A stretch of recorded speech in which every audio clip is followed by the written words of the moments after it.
कोल्हापुरातील लक्षतीर्थ वसाहतीतल्या सुतारमळ्यात घरासमोर दारू पीत बसू नको असं सांगितल्याच्या रागातून दोघांनी केलेल्या मारहाणीत एकाच कुटुंबातील 4 जण जखमी झाले।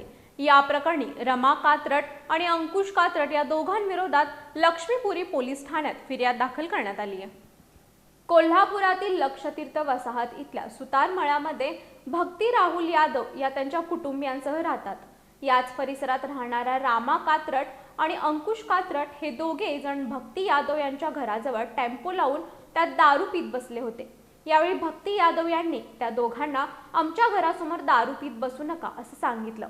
या रागातून त्या दोघांनी भक्ती यादव, त्यांचे पती राहुल यादव, सासरे रामचंद्र यादव आणि सासू रेखा यादव यांना शिवीगाळ करून मारहाण केली। यावेळी त्यांनी लोखंडी सळीने केलेल्या हल्ल्यात भक्ती यादव आणि त्यांचे सासरे रामचंद्र यादव हे जखमी झाले। याबरोबरच त्यांचे पती राहुल यादव आणि सासू रेखा यादव याही किरकोळ जखमी झाल्या। या प्रकरणी भक्ती यादव यांनी रामा कात्रट आणि अंकुश कात्रट या दोघांविरोधात लक्ष्मीपुरी पोलीस ठाण्यात फिर्याद दाखल केली आहे।